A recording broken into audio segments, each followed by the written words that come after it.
नमस्कार साथियों, मैं मनीष भारती संस्कृति पीसीएस प्लेटफॉर्म पर आप सभी का स्वागत करता हूं। साथियों, जैसा कि आप जानते हैं कि बिहार लगातार उन्नति करता जा रहा है और जैसे कि पिछले दो केंद्रीय बजट की अगर देखेंगे तो दोनों ही केंद्रीय बजट में बिहार को विशेष पैकेज दिया गया। और खास करके हम जानते हैं कि 2024 का जो केंद्रीय बजट था उसमें तो बिहार को 59,000 करोड़ रुपया भारत सरकार ने दिया। अब इन सब चीजों का असर बिहार में दिखने को मिलने लगा है और बिहार धीरे धीरे जो है मैन्युफैक्चरिंग हब बनता जा रहा है। अब इसी बात को लेकर के कहा जा रहा है कि बिहार से आने वाले समय में पलायन नहीं होगा, यानी कि बिहार के लोगों को रोजी रोटी के लिए दूसरे राज्य, चाहे वो दिल्ली, पंजाब, तमिलनाडु, बेंगलुरु, कहीं भी जाना पड़ता है, वो अब नहीं जाना पड़ेगा। उनके घर में ही इतने रोजगार वहां पर उपलब्ध हो जाएंगे। देखिए, बिहार का खास करके एक इलाका अगर देखा जाए ना, जैसे कि बिहार के मैप से इस चीज को हम लोग समझने की कोशिश करते हैं। देखिए, यह जो इलाका बिहार का पड़ता है, जो सीमांचल का एरिया पूरा पड़ जाता है, ये वाला एरिया देखेंगे जिसमें आपको किशनगंज, कटिहार, पूर्णिया, अररिया, मधेपुरा, सहरसा, सुपौल, ये सब पड़ेगा। यहां पर एक शब्द चलता है, वह है पीएचडी। नहीं, ये पीएचडी वो वाला नहीं है, डिग्री वाला, एजुकेशन वाला नहीं है, ये पीएचडी है। P for Punjab, H for Haryana और डी फॉर दिल्ली। अगर इस एरिया में यह कहा जाता है कि अमुक व्यक्ति पीएचडी कर गया, इसका मतलब यह है कि वो पंजाब, हरियाणा, दिल्ली कहीं शिफ्ट हो गया है, यानी कि कुल मिलाकर के पलायन कर गया है, रोजी रोटी के जुगाड़ में अपने घर को छोड़ करके दूसरे जगह जा चुका है। यानी कि कुल मिलाकर के अगर कहे बिहार की आबादी के अकॉर्डिंग देखने की कोशिश करें तो कहा जाता है 3 से 4 करोड़ लोग बिहार के बाहर रहते हैं।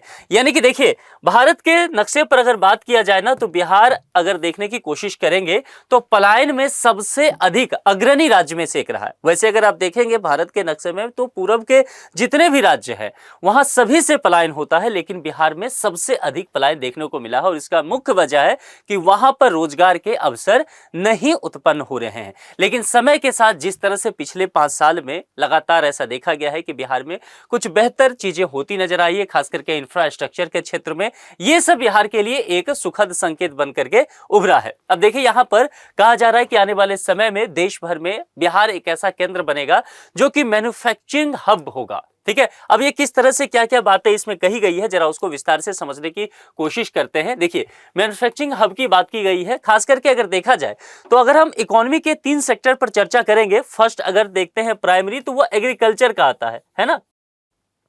सेकेंडरी देखेंगे अगर सेकेंडरी, तो वो मैन्युफैक्चरिंग का आता है। और टर्सरी सेक्टर की अगर आप बात करेंगे तो वह सर्विस सेक्टर आता है। अब एक बात समझिए, यहां पर अगर भारत के पैन इंडिया की ही बात किया जाए तो हमने क्या किया कि प्राइमरी सेक्टर से जंप करके हम सर्विस सेक्टर पर पहुंच गए। हमने मैन्युफैक्चरिंग पर बहुत काम नहीं किया और इसका खामियाजा पूरे देश को भुगतना भी पड़ा। सर्विस सेक्टर हमारा निश्चित तौर पर बेहतर हुआ, लेकिन एग्रीकल्चर सेक्टर पर क्या है कि अधिक बोझ बढ़ता चला गया और प्रचंड बेरोजगारी यहां उत्पन्न हो गया। मैन्युफैक्चरिंग सेक्टर जो है वह गिरता चला गया। इस वजह से यहां पर रोजगार पूरे देश के स्तर पर ही कह रहा हूं नहीं उपलब्ध हो पाया। अगर बिहार के लेवल पर बात किया जाए, यहां पर समझिए, तो बिहार में 2 सेक्टर काफी खराब रहा। यानी कि ये जो है, जो हमारा मैन्युफैक्चरिंग इंडस्ट्री है वो तो नहीं ही लगा यहां पर। दूसरी बात, जो सर्विस सेक्टर है ये भी यहां पर नहीं आ पाया। और जो एग्रीकल्चर सेक्टर है प्राइमरी में अगर कहा जाए तो यह लगातार जो है बाढ़ और सूखे के चपेट में रहा। इस वजह से यहां पर तीनों ही सेक्टर बुरी हाल में रहे और नतीजा यह रहा कि यहां के लोग पलायन करने को मजबूर होते रहे। जहां भी उन्हें रोजगार मिला वहां वो जाते चले गए। तो यही बातें यहां पर कहा जा रहा है। लेकिन कहा जा रहा है कि समय के साथ जिस तरह से अब फंड वगैरह आ रहा है, बिहार सरकार लगातार काम कर रही है, तो एक शब्द चला है, उसको कहा गया है रिवर्स माइग्रेशन। रिवर्स माइग्रेशन मतलब होता है कि पलायन जो लोग किए हैं वो वापस लौट करके अपने घर आ जाए, यानी कि घर वापसी कह सकते हैं। दरअसल ये शब्द जो है कोरोना महामारी के दौरान काफी चर्चा में आ गया, क्योंकि आपने देखा होगा कोरोना महामारी में शहर में लॉकडाउन हो गया, मतलब पूरे देश में ही हुआ। तो शहर में इंडस्ट्री है तो वहां तो बंद ही हो गया काम, तो लोग गांव जाने लगे, तो रिवर्स माइग्रेशन वहां से ज्यादा कहा जाने लगा। और बिहार में पिछले कुछ समय से ये लगातार देखा जा रहा है कि लोग वहां पर लगातार बड़े शहरों से अपने राज्य वापस जा रहे हैं, क्योंकि वहां पर काम धंधा उन्हें मिल रहा है, इसलिए लोग वापस घर आ रहे हैं। अब देखिए, यहां पर हुआ क्या है कि बिहार इंडस्ट्रीज एसोसिएशन, इसका वार्षिक समारोह था, इसी समारोह को संबोधित किया गया मिनिस्टर साहब के द्वारा और यहां पर कहा गया है कि किस तरह से रोजगार के अवसर लगातार दिए जा रहे हैं। अब देखिए कुछ चीजों को लेकर के सबसे पहले समझिए बिहार की इशूज क्या है, अगर उसको समझ जाएंगे तो फिर मामला बन जाएगा। अगर बिहार को दो भागों में बांटने की कोशिश करें, ये चौसा पड़ता है बक्सर का और लगभग इस एरिया से देखेंगे तो इस एरिया से आपको यहां से गंगा नदी निकलती नजर आएगी। यानी कि गंगा नदी बिहार को दो भौगोलिक भागों में विभाजित कर देती है। एक भाग अगर देखा जाए तो यह एरिया जो है वह मिथिला का आपको भाग देखने को मिलेगा, जिसे उत्तरी मैदान आप कह सकते हैं। दूसरा ये एरिया जो है वो मगध का, जिसे आप दक्षिणी मैदान कह सकते हैं। और अगर देखें तो यहां अलग तरह की समस्या है, क्योंकि देखिए नेपाल इसके ऊपर है, तो नेपाल से क्या हो रहा है कि ढेर सारी नदियां आ रही। यहां देखेंगे तो चाहे वो घाघरा हो जाए, गंडक हो, बूढ़ी गंडक हो, उसके बाद कोसी का ये एरिया देखने को मिलेगा, महानंदा यहां देखने को मिलेगा, क्रे, कमला, ये बलान, ये सारी नदियां यहां पर, सोन, पुनपुन, चंदन, ये सारी नदियां हैं यहां पर। तो नदियों का जाल बिछा हुआ है बिहार में। इस वजह से क्या हो रहा है कि ये नदियां जो यहां आ रही है, इसके पानी के वजह से ये एरिया पूरी तरह से बाढ़ के चपेट में रहता है। यानी कि अगर ऊपरी हिस्सा अगर देखने की कोशिश करेंगे, ये वाला पूरा एरिया जो नेपाल के साथ टच करता हुआ जितने भी डिस्ट्रिक्ट है, पट्टी बन रहा है, वहां पर क्या रहता है कि बाढ़ के चपेट में है ये एरिया, ठीक है, लगातार। इस वजह से देखिए यहां पर इंडस्ट्री लगना या निवेश नहीं हो पाता है, एग्रीकल्चर के कार्य बहुत अच्छे से नहीं हो पाते हैं। बीच का जो ये एरिया पूरा पड़ता है ना, दरअसल ये गंगा नदी को समर्पित है। ये वाला पूरा जो एरिया देखेंगे तकरीबन 12 डिस्ट्रिक्ट के आसपास गंगा नदी से टच होता है ना। तो ये जो गंगा नदी के आसपास का एरिया पड़ता है, यहां पर क्या है, यहां पर बाढ़ की समस्या नहीं है, यहां पर जल भराव की समस्या। आप कहेंगे अंतर कैसे है? बाढ़ कहने का तात्पर्य हुआ कि बाढ़ पानी आए मानसून के समय में या नेपाल से छोड़ा गया नदियों के माध्यम से, पानी आने के बाद कुछ समय ठहरी फिर निकल गई पानी, तो बहुत बड़ी समस्या नहीं है। वह पानी इनफैक्ट जलोढ़ मिट्टी भी लाई, उपजाऊ भूमि भी तैयार किया, इसलिए बिहार में मिट्टी आपको काफी उपजाऊ देखने को मिलेगी।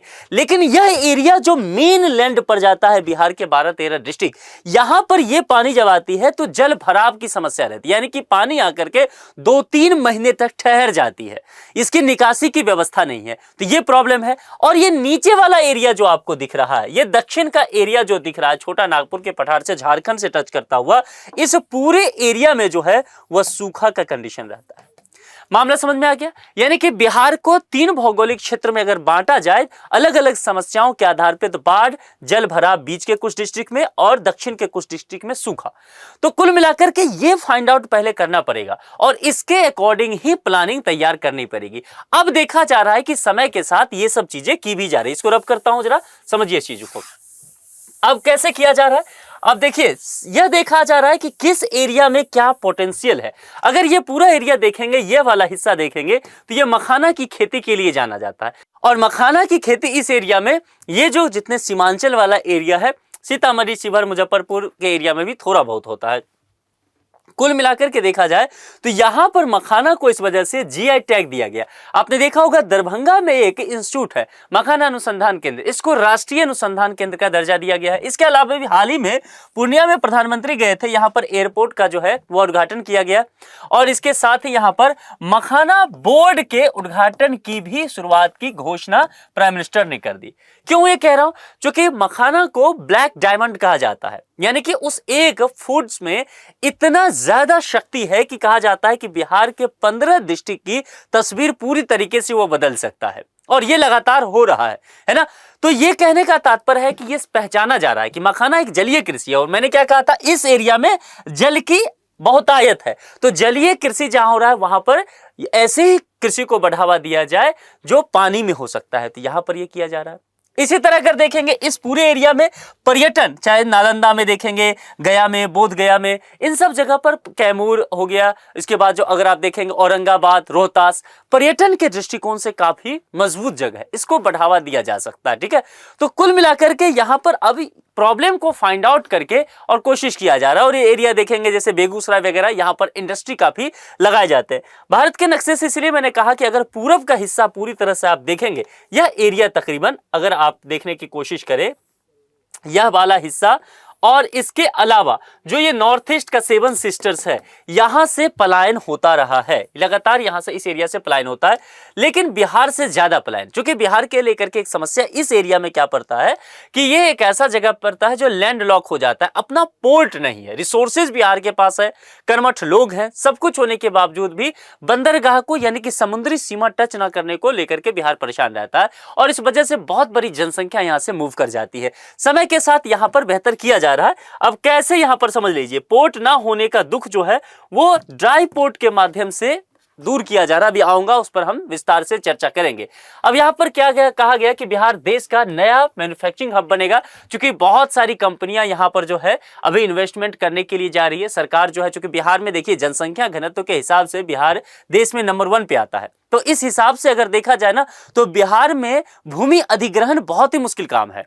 तो अगर सरकार केवल जमीन उपलब्ध करा दे, ठीक है, इंडस्ट्री को, या फिर आप कह सकते हैं कि हाईवेज वगैरह बनने के लिए केंद्र सरकार को, तो बहुत बेहतर काम हो सकता है, जो कि पिछले कुछ समय से बिहार सरकार एक्टिव होकर के कर रही है। अब इस वजह से क्या है कि निवेशक वहां पर लगातार जाते जा रहे हैं। अभी आपने देखा मुजफ्फरपुर डिस्ट्रिक्ट जो बिहार का पड़ता है, जिसे औद्योगिक राजधानी के तौर पर भी देखा जाता है, वहां पर अकेले एक डिस्ट्रिक्ट में 21 इकाइयों को परमिशन दिया गया है। तो जाहिर सी बात है, ये इंडस्ट्री जब आएंगे तो अपने साथ क्या लाएंगे, रोजगार लाएंगे, ढेर सारे लोगों को वहीं पर काम मिलेगा, फिर वो बाहर क्यों ही जाएंगे। तो यहां पर यही सब चीजें कही जा रही है कि समय के साथ पॉलिसी की वजह से निवेश बेहतर आ रहा है। अब देखिए एयरपोर्ट्स को लेकर के निश्चित तौर पर रीजनल कनेक्टिविटी या इंटरनेशनल कनेक्टिविटी या नेशनल लेवल पर कनेक्टिविटी को जोड़ने के लिए एयरपोर्ट्स बहुत महत्वपूर्ण भूमिका निभाता है। और एयरपोर्ट्स की बात करेंगे तो एक स्कीम है केंद्र सरकार की, उड़ान योजना, उड़े देश का आम आदमी, जिसमें यह कहा गया कि हवाई चप्पल से हवाई जहाज का सफर कोई भी व्यक्ति कर सकते हैं। अब कहेंगे सर इसका क्या तात्पर्य है, बिहार से इसका क्या संबंध है? क्योंकि बिहार में एक समय एक ही एयरपोर्ट हुआ करता था, पटना एयरपोर्ट। आइए बिहार के मैप पर चलिए, अब दिखाता हूं कि बिहार कैसे बदल रहा है। आने वाले समय में बिहार जो है ना, एयरपोर्ट का स्टेट कहा जाएगा। इतने ज्यादा एयरपोर्ट जो है बिहार में आने वाले कुछ ही वर्षों में होने वाले हैं। अब देखिए, चलिए, मैंने क्या कहा कि एक ही एयरपोर्ट एक समय हुआ करता था, वो पटना में हुआ करता था, राज्य की राजधानी है, अंतरराष्ट्रीय एयरपोर्ट। इसके बाद जो है गया, अब गया का नाम हो गया है गया जी, चूंकि नाम परिवर्तन हो गया, ठीक है। तो गया जी में एक एयरपोर्ट यहां पर है। आप जानते हैं कि बोध गया हो या जो गया ही अपने आप में एक ऐसा जगह है जहां पर तर्पण के लिए, पिंडदान के लिए लोग जाते हैं, फल्गु नदी वहां पर है। तो कुल मिलाकर के पर्यटन के दृष्टिकोण से बेहद महत्वपूर्ण जगह बनता है ना। तो यहां पर क्या है कि एक एयरपोर्ट यहां पर भी दिया गया, और यह भी इंटरनेशनल एयरपोर्ट है। तो 2 एयरपोर्ट हो गया बिहार में। तीसरा एयरपोर्ट जो है पहले से ही था, एयरफोर्स के पास था, नागरिक के लिए उपलब्ध नहीं था, दरभंगा में। लेकिन अब दरभंगा को पिछले 3-4 साल से देखेंगे कि एयरपोर्ट का यहां से काम नागरिक का भी शुरू कर दिया गया है। और दूसरी बात, दरभंगा एयरपोर्ट को भी अब अंतरराष्ट्रीय एयरपोर्ट का दर्जा दे दिया गया है। यानी कि ये 3 एयरपोर्ट, 3 अंतरराष्ट्रीय एयरपोर्ट यहां पर हो गया। यहां पर अंतरराष्ट्रीय एयरपोर्ट को लेकर के काम शुरू है। चौथा एयरपोर्ट को लेकर के बात करेंगे तो हाल ही में पूर्णिया में एयरपोर्ट जो है उसकी उद्घाटन आप जानते हैं कि 15 सितंबर को प्राइम मिनिस्टर जो है अभी इसी महीने में किए हैं। तो चौथा एयरपोर्ट ये हो गया। लेकिन इसके अलावा पटना के बगल में बिहटा में एक एयरपोर्ट होने जा रहा है। इसके अलावा जो वाल्मीकि नगर है पश्चिम चंपारण में, रक्सौल पूर्वी चंपारण में, इसके अलावा मुजफ्फरपुर में एक एयरपोर्ट दिया गया है। इसके अलावा जो है सुपौल में एक एयरपोर्ट दिया गया है, सहरसा में एक एयरपोर्ट दिया गया है। इसके अलावा भागलपुर में एक एयरपोर्ट है, बांका में एक एयरपोर्ट दिया गया है, मुंगेर में दिया गया। जरा देखते चलिए बिहार में कितने सारे आने वाले एयरपोर्ट बनने हैं। समय के साथ अगर आप देखेंगे ना, तो ढेर सारे शहरों में हर 2-3 डिस्ट्रिक्ट के बाद एक एयरपोर्ट बिहार में आपको दिखेगा। और ये जितने भी एयरपोर्ट हैं, ये रीजनल कनेक्टिविटी तो देंगे ही, प्रोवाइड कराएंगे ही, निवेश को लेकर के भी आगे बढ़ाएंगे। जैसे उदाहरण के तौर पर देखते हैं दरभंगा एयरपोर्ट और अब पूर्णिया एयरपोर्ट, ये 2 एयरपोर्ट तो तैयार है। सहरसा, सुपौल और मुजफ्फरपुर तो समय के साथ बनेगा। लेकिन देखिए ये दोनों तो तैयार है, यहां से यात्री विमान अब जा रहा है। अब क्या है कि ये एरिया मखाना का गढ़ माना जाता है, मधुबनी पेंटिंग का गढ़ माना जाता है। तो जाहिर सी बात है यहां से अब ये एक्सपोर्ट किया जा सकता है दूसरे जगहों, विदेशों तक। तो निश्चित तौर पर इसका फायदा बिहार को आने वाले समय में मिलता हुआ हम सब देख पाएंगे। अब चलिए दूसरी एक चीज, मैंने क्या कहा आपसे, मैंने कहा था आपसे कि बिहार को एक बहुत बड़ी प्रॉब्लम है बिहार के साथ कि वो लैंडलॉक स्टेट है, उसके पास जो है अपना समुद्री सीमा नहीं है। लेकिन अब समुद्री सीमा होता है तो क्या होता है कि वहां से बंदरगाह से आप सामानों को विदेश तक पहुंचा सकते हैं या देश के अलग हिस्से तक। तो बिहार में ट्राई किया गया ड्राई पोर्ट बनाने की, है ना, समझ लीजिए ड्राई पोर्ट कहां बना है, बिहटा में, ठीक है, बिहार का पहला ड्राई पोर्ट बिहटा में इसकी शुरुआत हो चुकी है ना। आप यूट्यूब पर जाकर के देखिएगा, डॉक्यूमेंट्री वगैरह इस पर बनाया गया है और एक्सपोर्ट इंपोर्ट पोटेंशियल को बूस्ट करने के लिए यह काम किया गया है। और लगातार अब यहां से बिहार से जितने भी किसान हैं या रोजगार करने वाले लोग हैं, बिजनेस करने वाले, अपने सामान को बिहटा पहुंचा देते हैं। और बिहटा में बहुत सारी लॉजिस्टिक कंपनियां हैं जो यहां से सामान को लेकर के देश के विभिन्न भागों में या विदेशों तक पहुंचाते हैं, है ना। तो ये चीजें आपको ड्राई पोर्ट के माध्यम से देखने को मिलेगा और ये कहा जाता है कि बिहार के लिए आने वाले समय में बिहटा का ड्राई पोर्ट संजीवनी होने जा रहा है। और बहुत सारे लोग इस पोर्ट पर, अगर आप इसके डॉक्यूमेंट्री देखेंगे तो आपको मिल जाएंगे, जो बाहर कभी रहा करते थे, कमाने के लिए बाहर जाते थे और इन सब वजह से उनको अपने घर में ही काम मिल गया, तो अब वो बाहर नहीं जाएंगे। जाहिर सी बात है, थोड़ा कम भी पैसा मिलता है तो अपने घर में ज्यादा बचत हो सकता है। कुल मिलाकर के इन सब चीजों के लिए अब भी बिहार को नीति निर्माण में बहुत अधिक ध्यान देने की आवश्यकता है। सरकारी विभागों को बेहतर करने की आवश्यकता है और खास करके जितने भी बिजनेसमैन आए, लॉ एंड ऑर्डर, इंफ्रास्ट्रक्चर, इसको बेहतर करके अगर आप देते हैं, सिंगल विंडो सिस्टम की व्यवस्था करते हैं, जो कि बिहार सरकार लगातार इन सब चीजों को लेकर के कर रही है, तो आने वाले समय में वो स्वप्न बिहार का निश्चित तौर पर पूरा होगा। जिसमें पहला मुद्दा ही, अभी देखिए विधानसभा चुनाव होने वाला है, पहला मुद्दा ही है पलायन का मुद्दा। तो धीरे धीरे बिहार जो है ना, अब सड़क, पानी, बिजली से आगे बढ़ते हुए पलायन, शिक्षा और रोजगार की लेकर के बातें करता हुआ नजर आ रहा है। और बिहार सरकार भी इन सब चीजों को लेकर के सजग होते जा रही है। वैसे आप लोग क्या सोचते हैं कि बिहार में आने वाले समय में कितने वक्त लग सकते हैं, कितने और साल लग सकते हैं कि बिहार से पलायन रुके, जो कि बिहार के घर घर की कहानी हो गई है? आपके जो भी विचार हैं कमेंट बॉक्स में लिख करके बता सकते हैं। जुड़ने के लिए आप सभी का बहुत बहुत शुक्रिया। Thank you so much.